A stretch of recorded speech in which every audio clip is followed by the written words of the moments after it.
Hello, Ted here with Whole Latte Love, and I have a couple of the Gaggia Anima models that you are available to purchase from us in other places. But I'm showing you two different models because the thing I'm going to show you how to do is to replace this screen.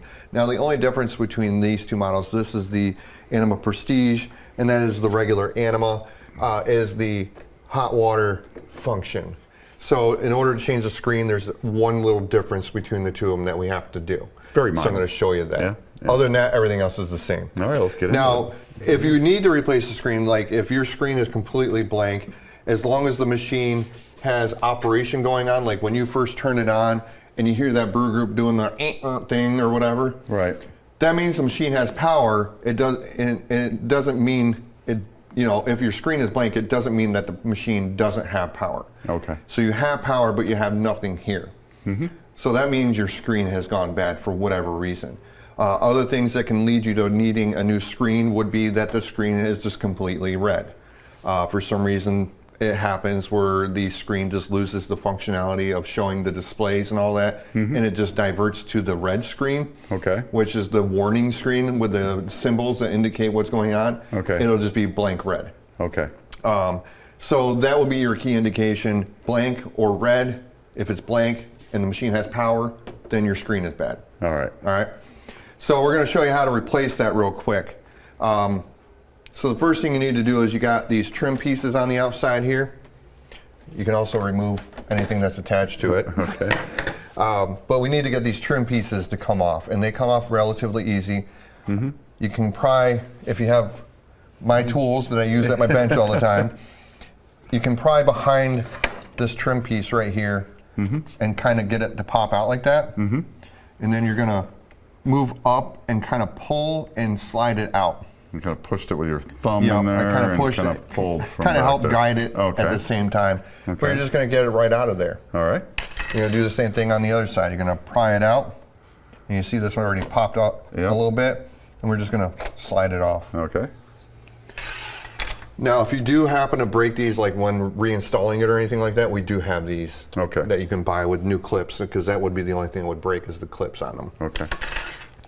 But you shouldn't be, you know, if you do it the way I just showed you, you should be okay. That shouldn't happen. Okay. So now we need to remove these two screws. T10? T10, yes, the T10. Torx 10. Everything is T10 for the most part on these machines. That's one of the things I like about the Gaggia machines, other than, you know, how nice that they work and all this other stuff and brew coffee, is the ease of the screws that are on them. A lot of the screws are all the same too, right? So you can't really mess them up. Okay. So I have the two screws removed. Now what we're going to do is we're going to remove this whole display cover thing here. Okay. And you're going to my hands are pretty long, so maybe you might not be able to do that, but I push up with like this and pull back here. So they're pushing up from the bottom, pulling back on the top. Yep. Right here. Okay. And you're going to move this out. You might have things move around on you.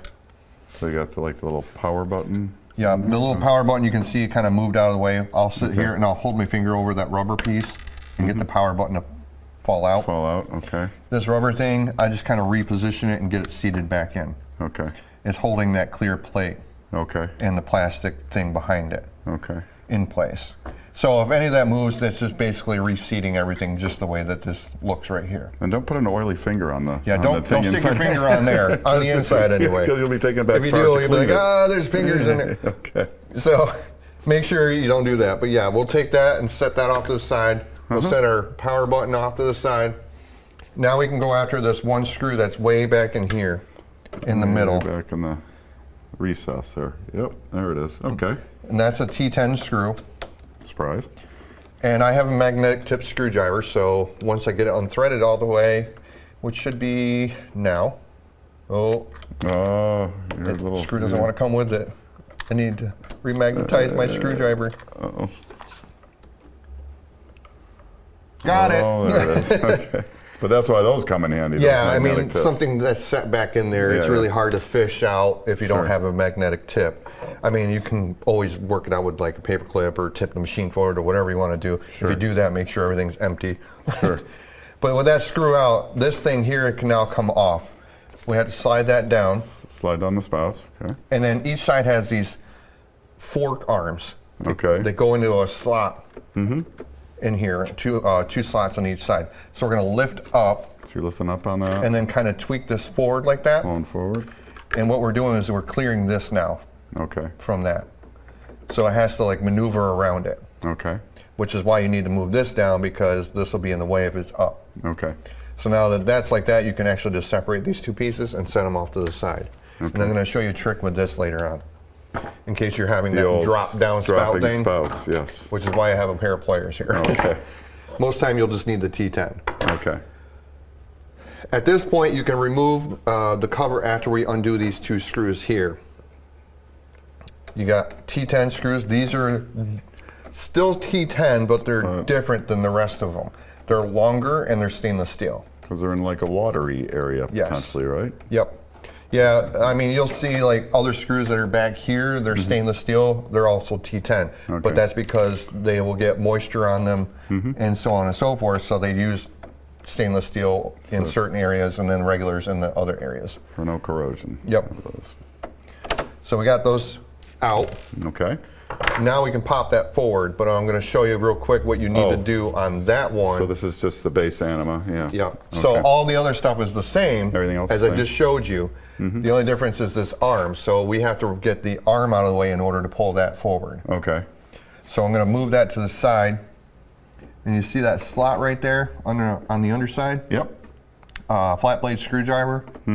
Just push up in there and kind of twist a little bit to get it, okay. to get the clip to pop. And then you'll have to wiggle it and get it out. There's like this bigger arm that sticks up in the opening up in the top. So once you get it out of there, you can slide it right off. Okay. And then you got one T10 screw there. We're going to undo that screw. This is where the magnetic tip comes in handy. Once again. Because if it You don't want drops to drop down in that there. down in there, yeah. So be really careful about getting this out. You know, I'm just going to use my needle nose because my There tip you is go. not doing very well right now. So we got that screw out, and then you can twist and pull this right out. Okay. Now there's two O-rings that are on this. Sometimes one or both will stay in that opening.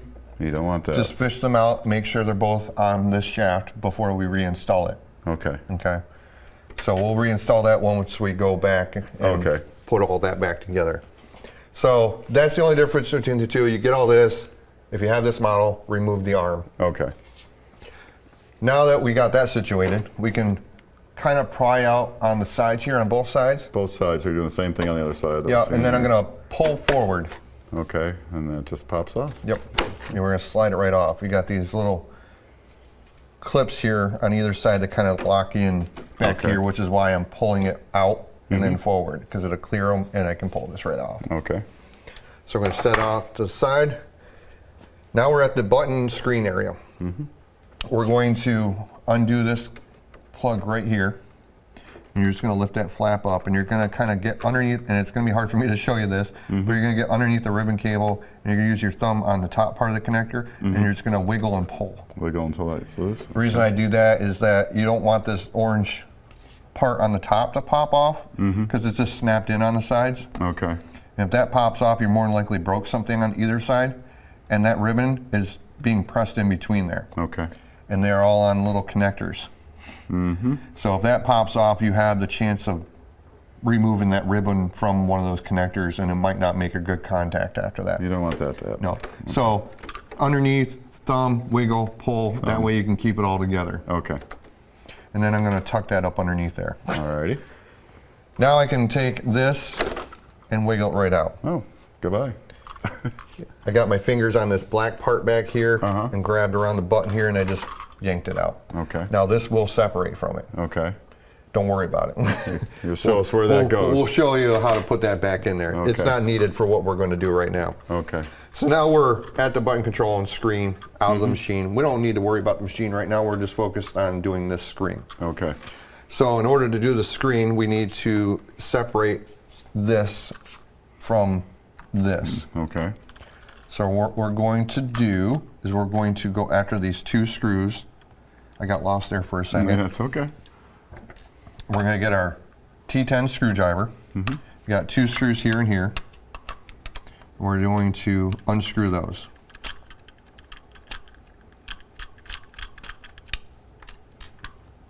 And same with this one.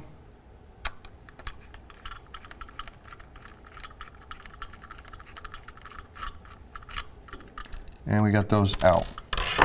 Now we can slide this up and over like that. Now, if you happen to, you can sometimes get these to come off when you're playing with that. Just make sure you put them back on or keep track of where they were. So when you're ready to put this all back together, you put your button covers back on there. So you're not pressing aroma strength for your Yeah, espresso. in case you get a mix up, you know. Okay.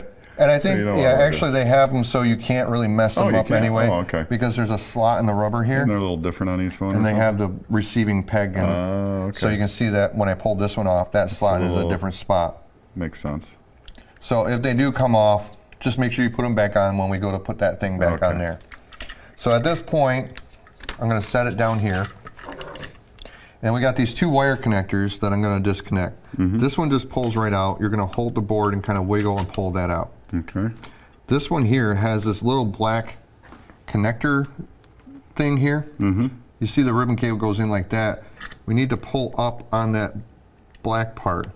Pulling up like on that. the black part, okay. It's like a little trap door. Okay, yeah. When it's pushed down, it locks that ribbon cable in. Okay. So we're lifting it up so we can remove the ribbon cable.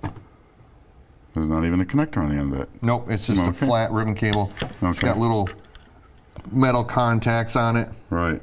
Okay. That receives pins in here. Okay. So now we got this. We can remove the screen now. Okay. And that is these 4 locking tabs in here. Okay. So what we're going to do is use the flat blade screwdriver I have over here. And we're going to get underneath the tabs and we're just going to pry these bottom ones here because it's hard to get at these ones because they're up against the thing. Okay. So we're going to carefully get in behind these tabs and kind of pry them out so they go through the opening as I'm pulling on the screen down here. So you kind of got a finger under the screen, kind of. But you can see that I have that pressure on tab through the opening right now. Yep. And I'm holding the screen with my finger right now while holding the rest of the casing at the same time. Okay. Now that I have one out, the other one, once I get it out far enough, will start going through the hole a lot easier. Okay. And you can start seeing that this will separate like that. Ah, that's pretty easy. Okay. These 2 tabs, you can always go after those 2 also, but like I said, they're A little tight. closer. So whatever ones work for you, if you break them, it's not a big deal because the new screen It's gonna is going to have them. Okay. I don't know why I was saying be careful with them. But anyways, if you can get away without breaking them, you get a gold star. Okay. So now you have the screen out, bada boom, bada bing. You get the new screen. And then, hey, new screen. New screen. We're going to put this back in. Okay. So you literally just got to push. Other side? Yeah, got reversed again. I think in reverse this time because those pegs are longer and they kind of seat down this way. Okay. And then push the top ones in. And just then all your little things are in place. Okay. Yeah, the ones that I initially tackled to get out are the first ones I put in Okay. when I'm putting the screen in. Okay. And you know, just make sure the ribbon cable is in this open area because that's how it was attached. Okay. If you reverse it, you're going to be upside down. Okay. And you won't be able to connect it. And if you could, your screen would be upside down. And that'll be really And you'd be weird. like, wait a minute. So yeah, feed those 2 in first and then just push the other 2 in. Okay. And now you can see the screen is in there. Now with your fingers being all over it, when we're ready to put the cover and everything back You're on, gonna wanna clean you're going that? to want to clean it up. I mean, the new screen will have a film that you need to peel off, so you can leave it on there as long as possible until you have to put something over it. Okay. Okay? So at any point, you can peel that off. Okay. Wait as long as you can. Make sure you do peel it off. Right. I've accidentally forgot that and had to take everything apart just to peel that off. So take that, that little protective film off the screen. All right, so now we have the screen in. We got to reattach it to the board. And I'm doing this in an awkward position, so I'm going to hold this up a little bit. But we need to get that ribbon cable to slide in just like that, and then push that black connector down. Now you'll know that's in far enough. Yeah, it'll stop. Kind of sits, yeah, and it'll stop once you get it in. And you'll notice that the metal here, the connecting areas here, are sticking out just a hair, like a 1/16 of an inch. Yeah. So that's where it needs to be. Once you get the ribbon lined up with that slot and you kind of push it in, it stops right there. Push that black part down and lock that down. Yeah. Okay. Lock that in. Okay. You want to be careful with the ribbon cable because if you break any of those connections, now your screen's not going to work anyway. Okay. And then this one, it's a simple shape and plug and play. Can only go in there one way. Yeah, you can't put it in upside down. And then, if you can put it in. Yeah, I'm having a hard time seeing. Oh. There we go. Once you get it in the opening correctly, you just push it in. Okay. Now that we have that connected, we can flip this over. And then place that into position like that. Now we can take the two screws that we took out, the T10 screws, and we can put them back into the two openings that we took out, bottom right and top left. The other two holes got pegs in them. Okay. Those are just to help hold it in place. Alignment. Yeah. Okay. Put that one in. Go until you feel it stop. You'll strip the holes if you don't. Okay. And now we can pretty much go ahead and put this back in. But we need to put this in place first. We're also going to feed this ribbon cable back through here, get it through that opening right there. Okay. You got these tabs on either side. They're like little nudges here. They go into these squarish openings here. All right. There's a slot on either side that these lock into. Okay. So you're just going to place it in there and kind of push it down until it locks in. You can actually move it out again and reposition it. But as long as it's in place, we're good to go. Because what's going to happen when we start fishing this control board in, you see these things here on either side? Yep. They go into these U channels on either side. Yep, that big slot right here. Okay. So there's one on either side, that's what these go into, and you're going to start those in, and eventually once you get them down all the way, you're just going to push this top part into that black frame piece, which has these like little locking parts that hold into this thing here. Okay. So you're going to slide it in, and then push. And then push. Now it's in place. Don't try to move it too much because you've seen how easy it was to take it out before. Yep. So just make sure everything's seated correctly. Like that. Now we can take our ribbon cable, and this is going to be hard to show, but we need to lift that flap up, the trap flap door, and there's that orange connector in there, the rectangular orange connection, and you're going to try to line it up the best you can and get it, feel it, make sure it gets in the right spot, and once you get it, push it on there. You'll feel it. Yeah, you'll notice if you're off one way or the other. I mean, I'm just so used to it that I just know where it is. But just make sure you take your time, make sure that's in the correct spot before you shove it in there. Okay. There's very tiny pins in there, and you can bend them, so just be careful when doing that. So now that's all done. Now it's time to just put everything back on the front of the machine. You got your new screen in, that should correct the problem. You can always check at this point before slapping the front on. You can turn the machine on, okay, and it'll be acting just as normal without that front part. So you can check it here before you go any further. Yeah, there's nothing here that's going to stop you from using the machine because it's all just decoration basically. Sure. And the spout is actually still here, it's just got a cover. Okay. So it will turn on, you can still function it, and the only thing you might not be able to do is use like the hot water spigot or whatever. Okay. But at least you can see if the screen's working. You know, turn it on, if something lights up, then you know you're good, you can shut it off and go ahead and redo all this on the back on the machine. Okay. So now that's what we're going to do. We need to take this cover and slide it back on and just push it into place. And it just pops it right in? Just pops right in. It's not real hard once you get it lined up, but you just slide it right in there. Then we need to put our 2 long stainless steel screws in here.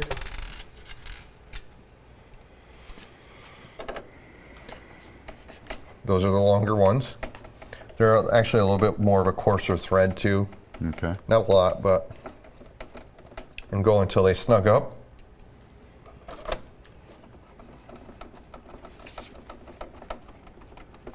And stop. Okay.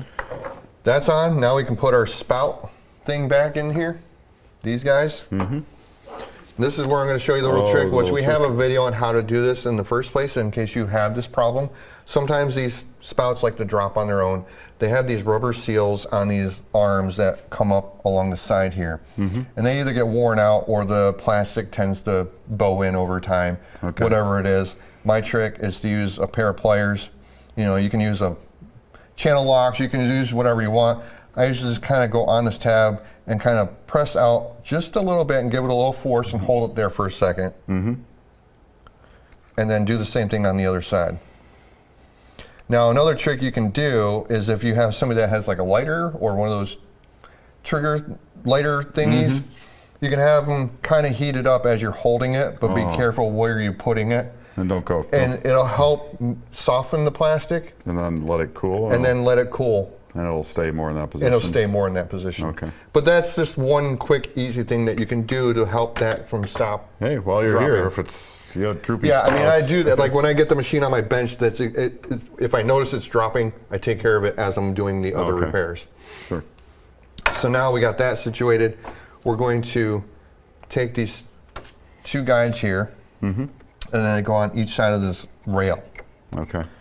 And we're just going to slide it in once we get it in the right spot into kind of a general position here. Okay. And the reason I do this is because it's easier to put this over this way instead of shoving that up into this. Okay. If you shoved it, because we can technically put this on now, basically.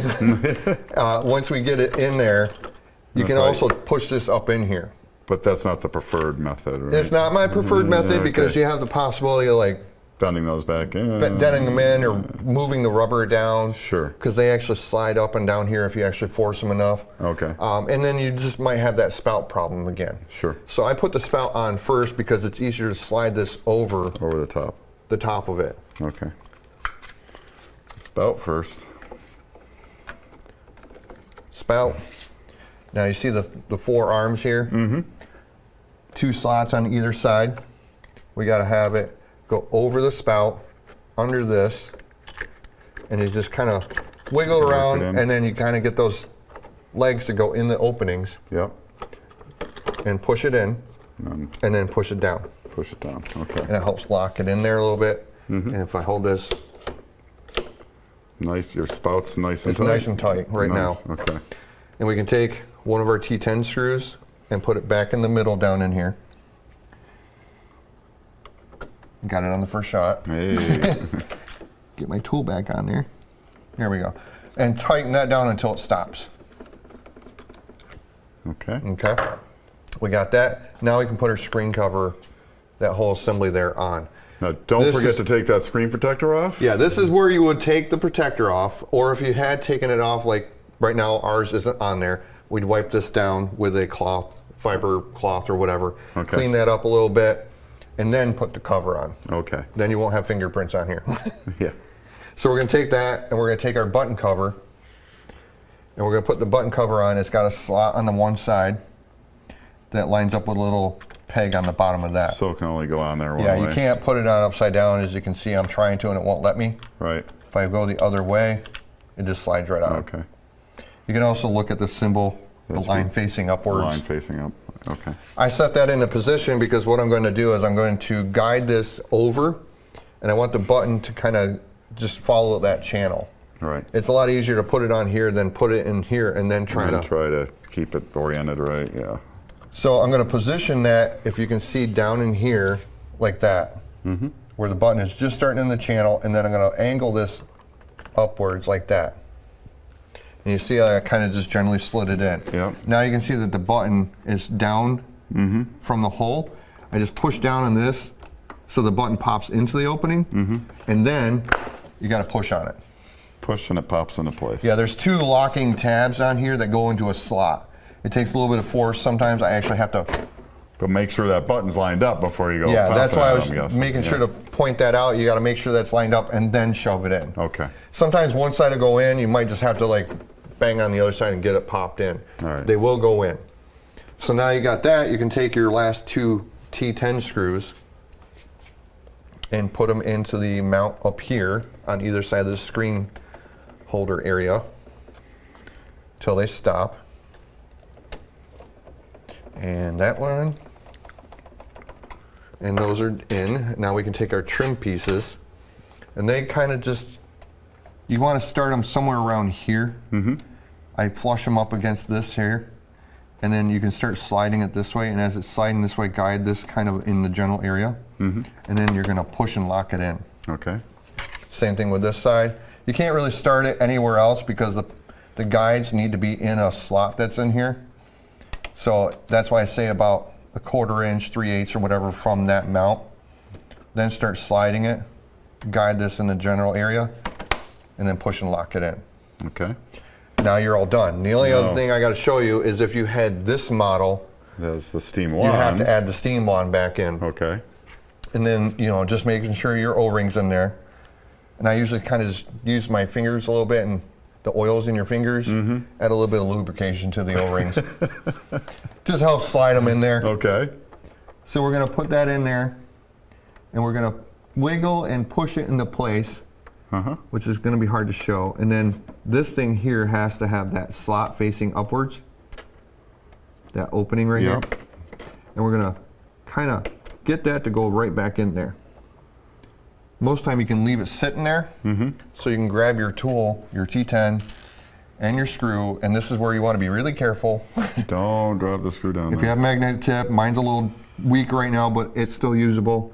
We're going to guide it into that hole very carefully, and once we get it in there, we're going to screw it down until it stops. And now the arm is in there, Okay. and then we just got to put this cap back on. So we're going to slide that through the opening, and we need to make sure this bigger tab, this guy That here, one. is upwards, That's up. Okay. and it goes up underneath that lip on the So inside you got to here. kind of wedge that in there first. Yeah, you got to get it in there, and once you get it in there, you can take the rest of the cap and just push it in. Oh, okay. Simple enough on the arm. But yeah, so now you've replaced your screen, you've done everything I just showed you. And if that was your problem, which it probably was, if you had those 2 indications that I pointed out at the beginning, you should have your screen working again, and you can see what your machine is telling you what to do. All right. Ted, thanks for taking us through that. You're welcome.